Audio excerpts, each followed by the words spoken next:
अस्सलाम वालेकुम, मैं हूं ज़ीशान ख़ान और मैं आपको खुशामदीद कहता हूं अपने एक और यूट्यूब वीडियो और इम्पोर्टेंट वीडियो के साथ। जैसे कि आप टाइटल देख सकते हैं कि जी आज का जो हमारा टॉपिक है वो treatment of foreign remittance in income tax returns.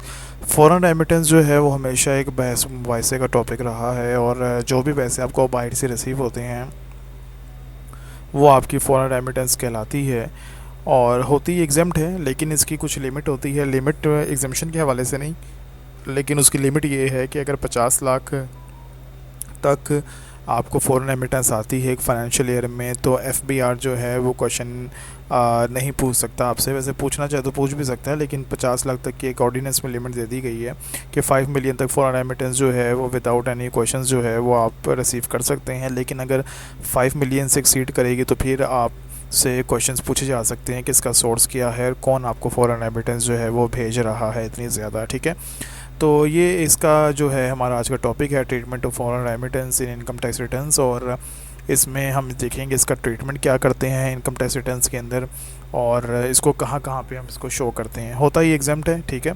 तो मैंने लॉगिन करके जी अपना एक अकाउंट जो है वो यहाँ पे रखा हुआ है, और इसमें जो अगर आप देखें तो ये हेड आ रहे हैं employment, salary, property, business, capital gain, other sources, foreign sources. तो हमने फॉरेन सोर्सेज में जाना है। यहाँ पे ये फॉरेन सोर्सेज पे आप क्लिक करेंगे तो आपके सामने ये फॉरेन रेमिटेंस के ये 5 हेड ओपन हो जाएंगे। ये फॉरेन इनकम जो है ये टोटल है, ठीक है। अगर आपको आपकी बाहर कोई प्रॉपर्टी है और वहाँ से आपको प्रॉपर्टी इनकम की शक्ल के अंदर, रेंटल की शक्ल के अंदर पैसे आते हैं, तो वो फिर आपने यहाँ पे शो करने हैं। इसी तरह अगर कोई बिज़नेस आप रन कर रहे हैं, फॉरेन रेमिटेंस बाहर से मतलब, और आपको बिज़नेस की शक्ल में पैसे आ रहे हैं, तो यहाँ पे आपने एंटर करने हैं कैपिटल गेंस। अगर आपने वहाँ पे कोई प्रॉपर्टी वगैरह सेल आउट की, वहाँ से आपको गेन आया, वो आपने यहाँ पे मेंशन करना है। अदर सोर्सेज में मींस ये है कि अगर आपके कोई बहन भाई दोस्त वगैरह भेजते हैं आपको बैंकिंग चैनल के थ्रू फॉरेन रेमिटेंस आपके अकाउंट में, तो वो आपने यहाँ पे मेंशन करना होता है। और फॉरेन सैलरी अगर आपकी कोई जॉब है और वहाँ से आपको पैसे आ रहे हैं, इसका तरीका ये होता है कि यहाँ पे अपने अमाउंट लिखनी है। फॉर एग्जांपल मुझे 1 लाख रुपए आए, और इस 1 लाख रुपए को मैंने भी बाद में इस कॉलम में भी यहाँ पे मेंशन करना है और इसको कैलकुलेट कर देना है, ठीक है।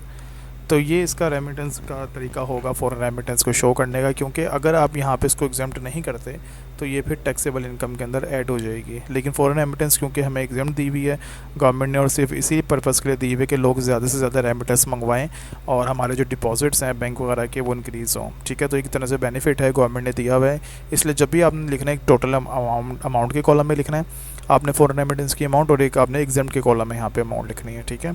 अभी मैं यहाँ पे डिलीट कर देता हूँ। फिलहाल ये मैंने आपको दिखाने के लिए जो है एक अमाउंट लिखी थी। फ़िलहाल मैं यहाँ पे कोई अमाउंट नहीं लिखता ताकि मेरा जो ड्राफ्ट है कहीं वो ख़राब ना हो जाए, क्योंकि मैंने एक ड्राफ्ट जो है वो तैयार किया हुआ है पहले से, सिर्फ आपको दिखाने के लिए मैं इसके ऊपर थोड़ी सी वर्किंग आपको दिखा रहा हूँ। तो ये फॉरेन रेमिटेंस की जो है वो वर्किंग है कि यहाँ पे आपने मेंशन करनी होती है। इसके अलावा जो रिकन्सिलेशन जब हम करते हैं तो वहाँ पे इनफ्लोज भी आता है वेल्थ स्टेटमेंट के अंदर। आपने वेल्थ स्टेटमेंट में जाना है और यहाँ पे रिकन्सिलेशन ऑफ नेट एसेट्स में यहाँ पे फॉरेन रेमिटेंस की अमाउंट है। जो रेमिटेंस आपने रिसीव की 1 लाख रुपए, वो आपने यहाँ पर भी मेंशन करनी है। यानी एक तो आपका एंट्री ये हो गई फॉरेन सोर्स के अंदर, यहाँ पे आपने एंट्री करनी है। अगर आपके बहन भाइयों ने कोई पैसे भेजे हैं या आपके फ्रेंड्स ने आपको पैसे भेजे हैं और आप यहाँ पे मेंशन करते हैं, वो यहाँ पे आपने मेंशन करने हैं। सेकंड ये कि वेल्थ में जाके, रिकन्सिलेशन में जाके, यहाँ पे फॉरेन रेमिटेंस की प्रॉपर हेड बना हुआ है, यहाँ पे आपने मेंशन करना है। कुछ लोग पता क्या करते हैं, कुछ लोग यहाँ पे एंटर कर देते हैं income declared as per return for the year exempt from tax के। जी ये भी तो एग्जाम ही है, लेकिन एग्जाम ज़रूर है, लेकिन आप इसको फॉरेन रेमिटेंस के स्पेसिफिक हेड जो गवर्नमेंट ने आपको दिया हुआ है, एफपीआर ने जो आपको हेड दिया हुआ है, वहाँ पर मेंशन करें ताकि क्लियर हो सके रिटर्न से कि जी फॉरेन रेमिटेंस जो है वो इतनी अमाउंट की है। तो ये 2 एंट्रीज़ हैं जो आपने करनी है। एक आपने फॉरेन सोर्स के हेड के अंदर यहाँ पे आपने एंट्री करनी है, और दूसरी आपने वेल्थ स्टेटमेंट रिकन्सिलेशन में फॉरेन रेमिटेंस के हेड में एंटर करनी है। तो फिर आपके वो इनफ्लो के अंदर जो है, ये जो आपका इनफ्लो है इसके अंदर आपका काउंट हो जाएगा। से यहाँ पे भी आप 2.5 मिलियन जो है यहाँ पे इनफ्लो देख रहे हैं। अगर मैं यहाँ पे 1 लाख रुपए ऐड करता हूँ तो वो जो आपका इनफ्लो होगा वो आपका 2.6, यानी इसमें इनफ्लो के अंदर आपका ऐड हो गया कि आपकी ये इनकम हुई है, ठीक है। तो मैं अभी फ़िलहाल इसको डिलीट कर देता हूँ क्योंकि हमारी रेमिटेंस तो कोई है नहीं। तो ये जी हमारा फ़ॉरेन रेमिटेंस के हवाले से कुछ चीज़ें थी कि आपने इसको एंटर कहाँ पे करना है। लेकिन एक और चीज़ मैं आपको बता दूं कि फ़ॉरेन रेमिटेंस वो एक्सेप्टेबल होती है जो आपकी बैंकिंग चैनल के थ्रू आती है, और वेस्टर्न यूनियन वगैरह के जो पक्की जो आप समझिए रसीदें वगैरह हैं आपके, वो भी अब उसको जो है एफबीआर एक्सेप्ट करना शुरू हो गया है। लेकिन अगर आप पैसे भेजते हैं हुंडी के थ्रू यानी अगर आप दोस्तों के थ्रू या वैसे ही पर्ची के थ्रू पैसे भेजते हैं वो टैक्सेबल हो जाती है, वो एग्जाम्प्ट नहीं होती, वो फॉरेन रेमिटेंस की डेफिनेशन के अंदर नहीं आती। अगर आप चाहते हैं कि जी आपकी फॉरेन रेमिटेंस एग्जाम्प्ट हो और पैसे भी आपको आएँ और आपका इनफ्लो इंक्रीज़ हो, तो फिर आपने जो है फॉरेन रेमिटेंस मंगवानी है प्रॉपर बैंकिंग चैनल के थ्रू। आपने कहना है कि आपके बैंक अकाउंट में पैसे ट्रांसफ़र किए जाएं या फिर प्रॉपर वेस्टर्न यूनियन के थ्रू भेजे जाएं, जिसकी प्रॉपर जो है रिसीट होती है, ताकि आपके पास जो है वो एविडेंस मौजूद रहे और एफबीआर जो है कभी भी आपसे वो रिक्वायर्ड जो है वो कर सकता है।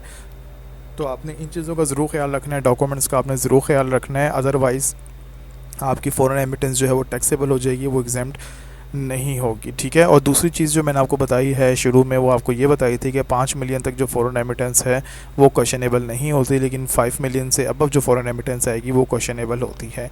ये टाइम टू टाइम चेंज भी हो सकती है लिमिट, ठीक है, लेकिन जैसे बजट आता है हर साल टैक्स के रेट चेंज होते हैं और इसी तरीके से जो लिमिट्स हैं ये भी चेंज हो सकती हैं।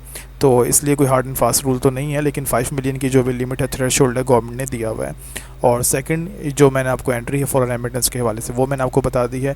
इसके अलावा अगर आप फॉरेन रेमिटेंस आपके अकाउंट में आती है और आप अपने बैंक से फॉरेन रेमिटेंस सर्टिफिकेट ले लेते हैं कि जी इतनी अमाउंट जो है वो फॉरेन रेमिटेंस आई है, तो वो बहुत अच्छा हो जाएगा। और जिन लोगों की फॉरेन रेमिटेंस ज़्यादा आती है वो कोशिश यही करें कि जब उन्हें रिटर्न्स फाइल करवानी हो, अपनी बैंक स्टेटमेंट वो निकलवाने जाते हैं, तो साथ अपना वो सर्टिफिकेट भी ले लें कि इतनी अमाउंट जो है फॉरेन रेमिटेंस आई है, और वो एग्जैक्ट अमाउंट जो है अपने रिटर्न के अंदर मेंशन कर लें। वो एक प्रॉपर डॉक्यूमेंट हो जाएगा, एक प्रॉपर एविडेंस हो जाएगा। अगर कभी एफबीआर ने आपसे पूछा, एफबीआर ने ऑडिट के लिए आपको बुलाया, तो आपके पास एक प्रॉपर एविडेंस होगा कि जी बैंक के थ्रू सर्टिफाइड है कि आपकी इतनी रेमिटेंस जो है वो इस सोर्स से आई है। तो ये कुछ छोटी मोटी टिप्स थी, चीज़ें थी अपने दोस्तों के लिए, क्लाइंट्स के लिए, जो मैं आपके साथ शेयर करना चाह रहा था।